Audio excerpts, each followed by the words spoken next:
Le programme, c'est quoi? Bah, c'est de continuer notre front-end. J'arrête un peu HTMX, je repartirai la prochaine fois. Hein, c'est un peu changé, je vous avais dit que je reviendrai, mais voilà. Alors on y va, book feature, n'importe quoi.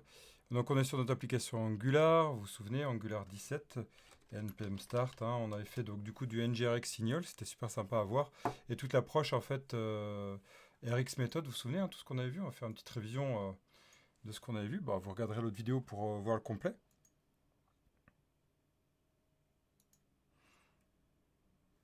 Voilà, et donc ce qu'on va faire, c'est qu'on va développer notre API de l'autre côté. Hein, ça peut être sympa, on va commencer l'API du côté .NET 8, puis après l'idée c'est que je vais rappeler des notions bah, de comment on va publier, on va essayer de faire du Docker, on va essayer de faire pas mal de choses comme ça, je pense que ça peut être vraiment sympa. Et donc bah, voilà, on va pouvoir continuer sur toute cette approche-là. Ça va être cool. Je repasse ça sur HTMX la semaine prochaine. Hein. C'est quasi sûr. Attends, la section, voilà. Ok, alors on y va. Normalement c'est bon. Là ici, si je fais O open, vous vous souvenez, ça c'est génial. Voilà, mon application, elle fonctionne. Là, c'est bon. Mes livres, recherche en cours, load. Voilà, stratégie, load. Là, on voit bien le trou qui se passe. Alors, on va regarder ce qui se passe avec ça. On va se mettre sur le côté là pour le voir. Merci, voilà. C'est cool. Alors, on y va. Oui, très bien comme ça. Je vais me mettre un peu pour que vous voyez mieux. Pas besoin de plus, hein. Ok, donc c'était quoi? Si on fait un petit résumé, si vous avez loupé le dernier et que vous voulez pas regarder le dernier, vous irez le voir si vous voulez en détail. Ce que j'ai fait, c'est quoi? C'est que je suis passé donc sur du NGRX Signal. Alors ça, c'est cool, NGRX Signal. Alors pourquoi c'est intéressant? Parce qu'en fait, toute cette partie des signals a été intégrée. On peut faire vraiment un gestionnaire d'état signal sans passer par RxJS, sans passer par les effects, toute la partie action, etc. Ça change complètement le paradigme, mais ça peut être sympa à challenger. Alors qu'est-ce qu'on fait? On crée un signal store, vous vous souvenez? Ici, je l'ai mis en provided in route pour pouvoir le charger, pas que pour mon component, puisque si on le met en provided in du component, hein, en provider, eh bien, c'est pour chaque fois que je composant. Donc, c'est vraiment un gestionnaire d'état. Et j'avais vu un retour hein, sur YouTube de bah, ça complexifie pas mal les signaux. Oui, je trouve aussi hein, sur un composant. Alors, il faut que ce soit vraiment un gros composant qui gère plein de composants enfants. On a l'état initial hein, quand on démarre, toujours avec WithState, et puis on a des méthodes qu'on va gérer. Et ce qui est génial, c'est qu'on peut gérer l'injection dépendance comme ça. Donc ça nous permet de faire de l'injection dépendance sans, eh ben oui, constructeur. Vous voyez où je veux en venir, hein. C'est toujours été mon fer de lance là-dessus. On a du RX Method pour travailler en fait sur, on peut utiliser du promesse, hein. Ici, mais on peut utiliser aussi RX Method. RX Method nous permet de quoi? Ben, de travailler en fait sur notre RxJS. Hein. C'est un interop qui permet de gérer là-dessus des observables. On va faire quoi? On va faire un patch state où on va mettre à jour notre état. Patch, ça permet de mettre à jour une partie de l'état. Et au démarrage, ben, on va mettre à jour juste le isLoading, vous vous souvenez. Ça, je trouve ça super sexy. Et puis ici, on va faire le getAll avec les filtres qu'on avait récupérés. On a le tap réponse qui gère en fait toute la réponse. Ça permet de gérer le next error et finalize en une seule fois. Hein, en gros, ça c'est notre observeur si vous voulez. Hein. Ça c'est notre observeur avec le next, error, finalize.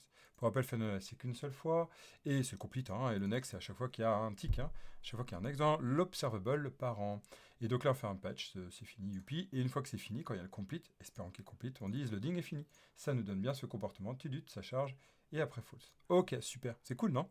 On va aller dans notre book of Ra maintenant.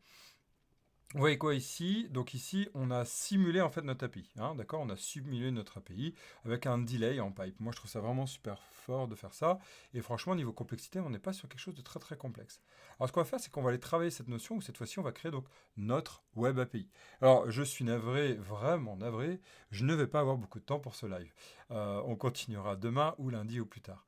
Ici, qu'est-ce qu'on va faire? On va quand même créer une API. Hein, donc, on a notre ludothèque qui est ici. Ce que je vais faire, c'est que je vais ouvrir mon File Explorer et je vais remonter d'un cran où j'ai où j'ai mon côté back-end. Voilà. Mon côté back-end, bah, ici, je vais ouvrir mon back-end. Hein, là-dessus. Fichier, tout ça, je vais ouvrir un beau VS. Et puis, bon, on va créer un back-end façon microservice, façon etc., sans complexifier le truc. Hein. Toujours, l'idée, c'est d'aller chercher vers ce qui est intéressant de ce qu'on peut tirer du microservice, c'est en gros qu'on va isoler notre feature, notre fonctionnalité. Et puis, ce qu'on va faire, c'est qu'on va utiliser surtout pas la partie API contrôleur, mais je fais exprès, hein, ça permet de changer aussi. On va partir sur toute la partie minimale API. On attend juste qu'il se réveille, hein, ça sera pas mal. Hello. T'es pas au courant que je suis en live? Ah, VS, VS, VS, VS.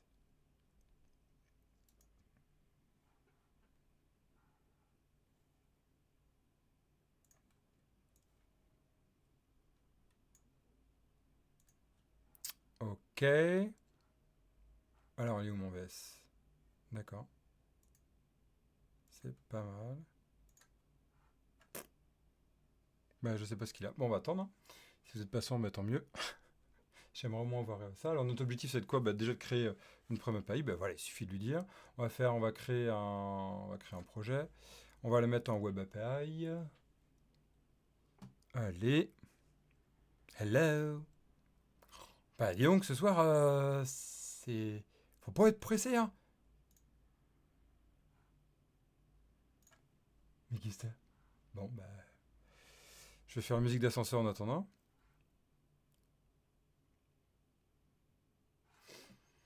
En attendant, qu'est-ce qu'on va avoir besoin le temps qu'il se charge?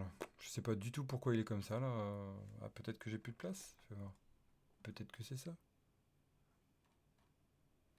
Je sais pas. Bah non. 900, non, je suis pas du tout en saturation. Bon, bah je sais pas. Super, merci.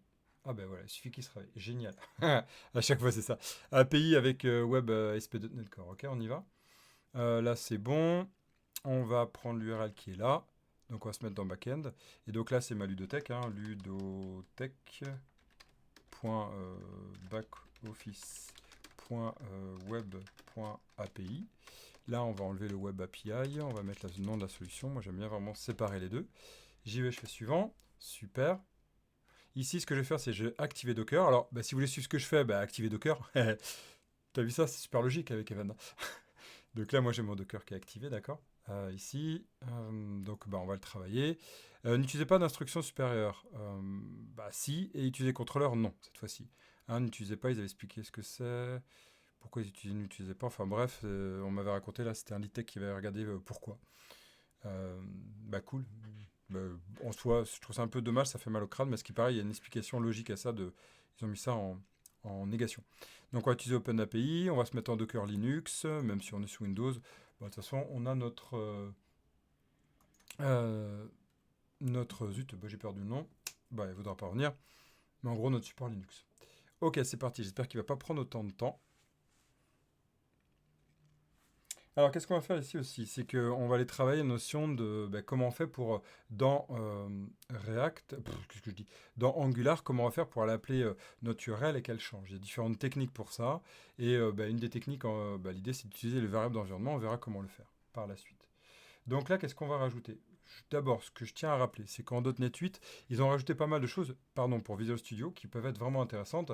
La première notion, c'est celle-ci. Vous l'avez peut-être déjà vue. C'est, voilà, le freeze, génial. Voilà, allez, t'y vas. Voilà, c'est la notion ici qu'ils ont vraiment améliorée. Hein, c'est la notion de HTTP. Ça permet d'éviter de automatiquement lancer toute la partie qui nous intéresse, qui est quand même sympa, de Swagger. Mais on peut tester notre application directement comme ça, notre Web API. Vous voyez ici, on a envoyé une requête et on peut débugger. Hein, vous lancez débugger et automatiquement ça va être lancé. En tâche de fond, vous avez sans doute vu qu'il y a mon Docker qui était en train de se lancer. Ça peut être intéressant aussi à prendre. Nous, on n'ira pas jusque-là, mais ça peut être cool à prendre en compte. Hein. Ici, non. Voilà, sorti. Et puis bon, on l'a pas vu, mais il y a toute la notion de Docker qui était en train de montrer que ça y est, il est en train de prendre en compte. Voilà, on a notre Dockerfile, hein, ça peut être sympa à voir aussi. Donc le Dockerfile va nous permettre d'aller récupérer toute la partie .NET, de créer une image, tout ça. Ça c'est pas mal. Si vous ne connaissez pas Docker, on peut en reparler. Voilà, vous voyez ici. Hein. Donc là, il récupère la SP8, hein, ici. Il expose le port 8081, ça c'est cool. Il va travailler sur le dossier /app, ici. Et donc là, on va récupérer le SDK. Ici, en build, donc ça c'est la base qui nous sert. Donc là on reconstruit ça par rapport à ça, on va dans le SRC, on copie tout le code qu'on est en train de faire, on restaure, on fait .NET Restore par rapport à CSproj, on va dans le projet Web API et on build. Ok, on build, pourquoi? On build parce qu'on a les SDK ici. Ok, très bien. Et puis après on a un publish, donc le publish ici c'est intéressant, puisque là, ici on va voir un .NET publish avec le host qui nous intéresse. Et puis à la fin, on fait un .NET espace DLL.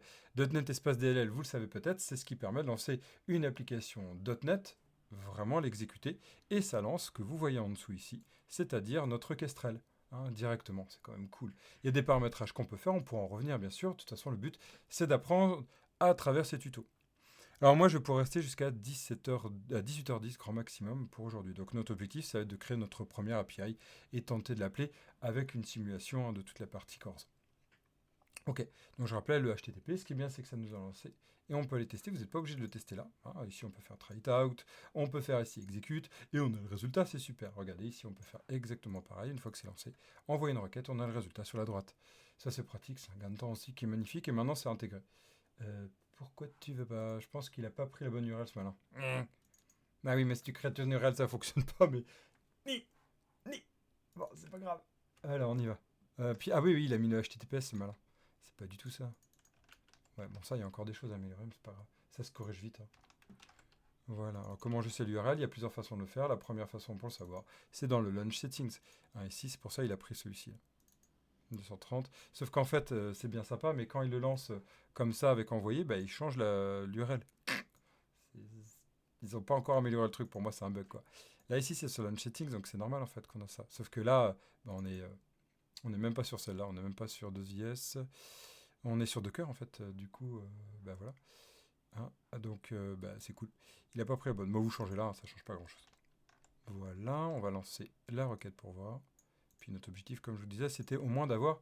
Voilà, c'est bon, on a tout. On a le body, on a le row, on a le header et on a les requêtes. Tout ce qui est intéressant, regardez. Super. Bon, ça, c'est bon, c'est validé. Alors, ce qu'on va faire, c'est quoi? Ouh là, on va pas pouvoir committer ça. On ira faire gitignore juste après, obligatoire. Ah non, toujours faire ce qu'on pense au démarrage. Donc on y va. Il y a plein de façons de faire le gitignore. Normalement, je dois avoir déjà un gitignore. Hein, si je dis pas de conneries. On va vérifier quand même que j'ai un gitignore. Ah, j'ai pas de gitignore. Shame on me. Ok. Voilà. On va se mettre dans le back-end. Je vais mettre un gitignore ici. Je vais mettre là-dedans, ça sera très bien. Un gitignore. Et puis, bah, il y a plein de façons de faire. Soit vous le générez depuis VS hein, ici. Sinon, vous faites gitignore. Git ignore. Bon, en fait, il y a un moyen vraiment, je vais vous le montrer parce que souvent, peu de personnes le connaissent comme ça. Il y a ici Visual Git ignore. Hein, vous avez juste à le récupérer comme ça. Vous faites ici row et vous récupérez tout comme ceci. C'est pas mal, non? Moi, je dis c'est pas mal. On va l'ouvrir là. Et là, on fait tac. Voilà. Et voilà, il a mis à jour. C'est quand même plus cool. Super. Toujours faire ce qu'on pense au moment où on sait faire. Ok, on y va. Alors, qu'est-ce qui va être sympa ici? C'est que on va aller rajouter ici. Moi, ce que j'aime faire, c'est rajouter donc du coup toute une partie libs, ajouter libs. Dedans, on va rajouter donc une partie modèle. On va rajouter un sous-dossier qu'on va appeler donc du coup, bah, c'est les books. Hein. On va être dedans. On va centrer par microservice.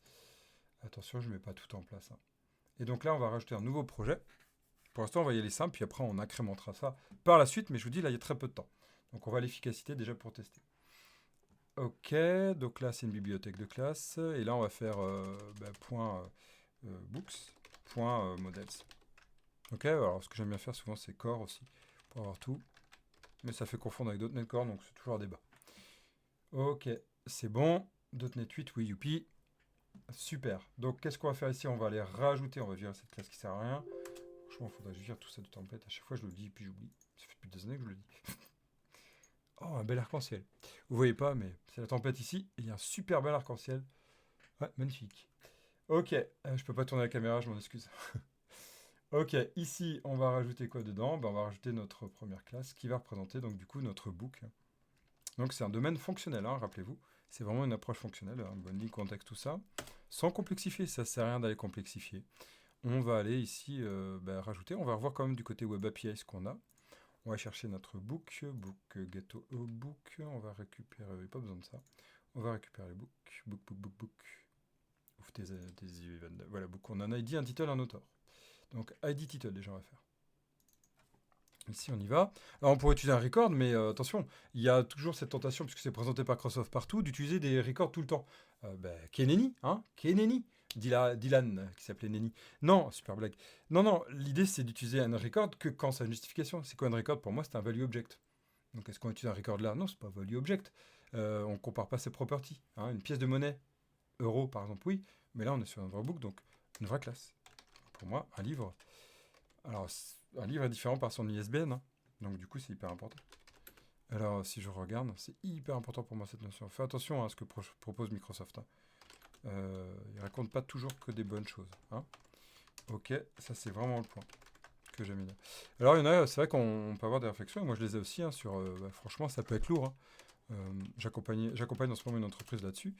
Ça peut être lourd en fait d'utiliser l'API, puis après refaire tout le côté back-end, front-end. On peut dire putain, mais franchement, tout ça pour ça quoi. Ouais, c'est vrai. C'est vrai que c'est un vrai débat et moi j'ai toujours été dans ce questionnement. En fait, on n'a pas toujours besoin de notre cher ami la SPA. On en reparlera si vous voulez, et j'en reparlerai dans un podcast, quoi, dans un épisode de podcast. Ok, notre book, je vous rappelle l'objectif, c'est de réussir à fournir ça le plus rapidement possible. On va pas utiliser encore un Entity Framework. Voilà, on est prêt. On verra toute la partie service par la suite, hein, application, tout ça, blabla. Ici, qu'est-ce qu'on va faire? On va aller rajouter. J'espère que vous voyez. Ouais, c'est cool, vous voyez. Alors, je suis juste à côté. Il faudra que je fasse gaffe. Nouvel élément généré automatiquement. Et ici, ce qui peut être sympa, en fait, ça va être d'utiliser ce qu'on appelle les contrôleurs d'API. Donc vous allez dans l'API, et vous n'utilisez pas les contrôleurs, pardon. Vous utilisez la partie API. Hein, API avec endpoint de terminaison. Ça, c'est cool. Donc là, ça va générer ce qu'on appelle les minimal API. Les minimal API ont besoin de quoi? En fait, ils ont besoin d'un modèle. Et ici, il y a besoin d'un point de terminaison. Donc, soit vous utilisez un point de terminaison, point de terminaison pardon, déjà proposé, soit vous le générez. Vous faites plus. Souvent, ils vous proposent nom du modèle, endpoints. C'est très bien. OpenAPI, type Redux, c'est parfait. C'est tout ce dont on a besoin. Il nous prend tout pour générer. Il a besoin du design, hein, comme pour la partie EF Core. Vous savez, hein, c'est vraiment le choix technologique aujourd'hui de .NET de démultiplier DLL pour pouvoir mieux chercher et aller optimiser pour aller chercher tous les DLL dont on a besoin et aussi aller chercher vers l'AOT. Hein. Parce que plus on a des petites DLL, plus on peut aller chercher que celles qui nous intéressent et chercher vraiment l'AOT. On en reparlera. Là, il a échoué parce qu'en fait, ici, on fait annuler. Chut, laisse-moi. Ici, la compilation n'a pas fonctionné. Et ça, il ne le dit pas, hein, c'est un malin. Il faut vraiment que la compilation fonctionne. Ajouter. Nouvel élément généré automatiquement. C'est reparti, monsieur, dame. On y va. Ajouter. On y va, on fait book. Oui, on fait plus. Oui, on fait ajouter. Voilà, faut que ça compile, hein. C'est hyper important, il faut que ça compile. Putain, il ne reste plus que 9 minutes. Ah, challenge. Est-ce qu'on va y arriver? Le stress est là, le stress est là. Mais je vous assure, on va y arriver. Et voilà, on a un map group. Hein. Map group, c'est quoi? L'idée, c'est d'avoir un groupe qui commence par cette URL, donc localhost slash blabla. Et puis ici, ça fait slash API. Donc pareil, même ça, on peut le mettre dans une classe dédiée pour mettre l'URL de base. Ça ressemble à un contrôleur, grosso modo. Hein, c'est à peu près la même approche. Sauf qu'en fait, pour la gestion, c'est des mapget. Et on n'a plus du tout la notion de classe qui gère ça. L'injection de dépendance se fait ici. Hein. Donc là-dessus, vous verrez, on verra ça pour la prochaine fois. Donc, qu'est-ce qu'on va faire? Bon, on va pas gérer le ID, on va pas gérer tout ça. Tout ça, c'est déjà prêt. C'est tout ce qui est post, get, put, delete. Nous, ici, on va aller gérer un seul truc. Et d'ailleurs, vous le verrez aussi dans la formation React que je vais bientôt sortir. React with.NET sur Udemy. Voilà, c'est super intéressant aussi de voir ça. Donc là, on va créer deux. Il nous a déjà préparé, il est sympa. ID, on va mettre 1. Et title, on va mettre... un livre que j'adore, hein, je vous ai déjà dit, vous le savez, il sort bientôt. Voilà. Je vais cloner ça une deuxième fois. Vous vous souvenez qu'on n'est pas obligé de faire un new book quand il est capable de reconnaître l'URL. Voilà, la use tag, c'est génial parce qu'il sait reconnaître que c'est book. Impeccable. Et ici, on va mettre un 2. Et on va mettre, qu'est-ce que j'ai adoré comme livre? Du coup, c'est le cycle des inhibiteurs. Inhibiteur. Ouais. Génial, si vous n'avez pas lu. Gros bouquin, hein, c'est une série de 5 livres, si je me mes souvenirs. Extraordinaire. Ok, c'est parti. On lance ça. Youpi.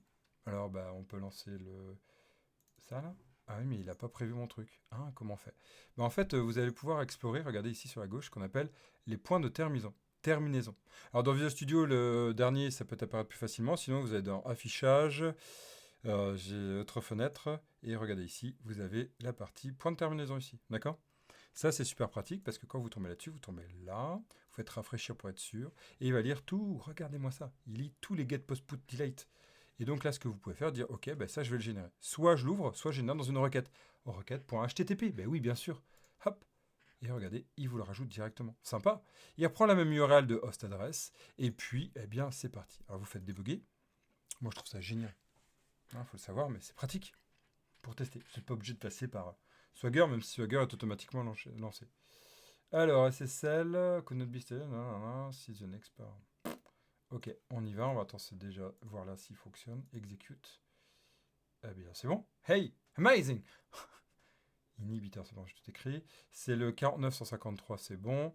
Et là, si je fais envoyer une requête, et ben voilà, impeccable. On va laisser ouvert. On va prendre notre URL. Pour l'instant, on y va dur comme dur. Hein. C'est pas bien, mais on y va dur comme dur quand même. Parce que notre objectif, je vous rappelle, c'est quand même de réussir à binder ça avant. Il nous reste 6 minutes. Chaud, chaud. Hein. Ok, alors on était où? On avait une infrastructure, on avait ici ça. Donc on va utiliser le using factory, où là, en fait, on n'a plus besoin d'une factory. Hein. Donc soit on fait ça, comme ça.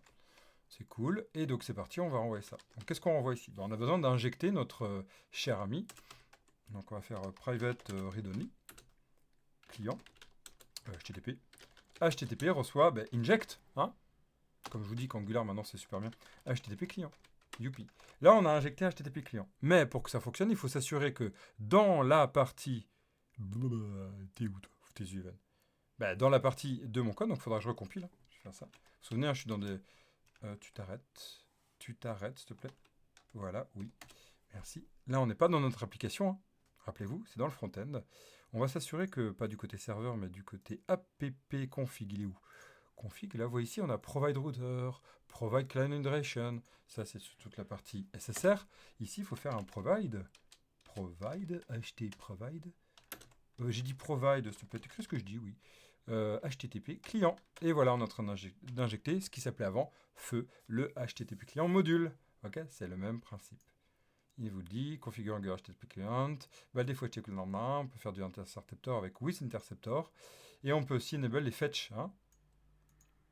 Voilà, donc du coup, on travaillera avec du fetch. Hey, pas mal ça. Ok, c'est parti. Donc là, on est là. Et donc là, on a bien injecté. Hein, je rappelle, il faut bien penser à ça. Et donc là, on fait un return de this.http.get de books. Ok. C'est bon là. Et puis de mon URL.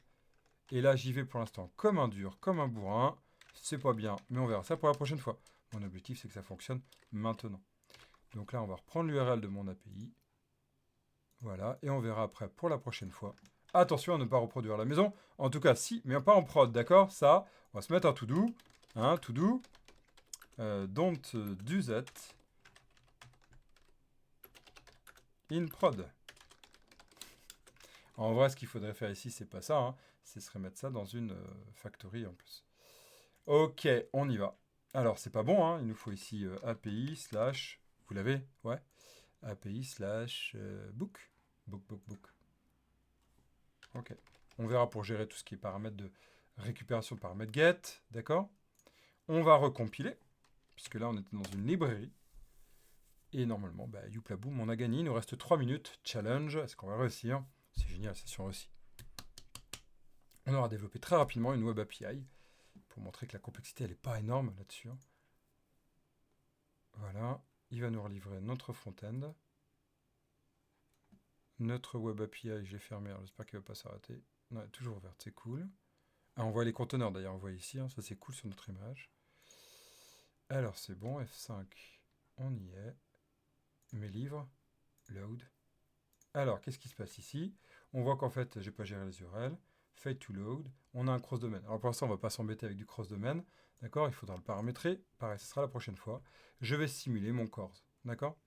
Donc, qu'est-ce que je fais en simulant mon CORS? C'est qu'en fait, je donne une origine. Et là, si je fais load, et ça y est, objectif réussi. Alors, bien sûr, il n'y a pas de base de données, bien sûr, tout ça, mais je voulais vraiment montrer qu'on peut se connecter très rapidement sans devoir se prendre la tête avec tout le système. Hein, il n'y a pas besoin de chercher la complexité, toujours chercher la facilité d'abord. Ok? Et c'est gagné.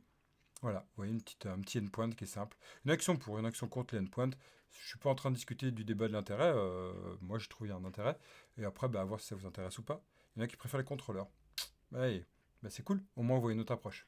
Yes, merci de m'avoir suivi pour cette étape. C'était un peu plus court. Je vais essayer de revenir demain si tout va bien. Et sinon, ce sera lundi matin. Parce que lundi après, je ne suis pas disponible. Ciao, ciao, codez bien. D'ici là, bonne soirée et à très vite. Salute. Avec plaisir et merci pour ton message. C'est cool.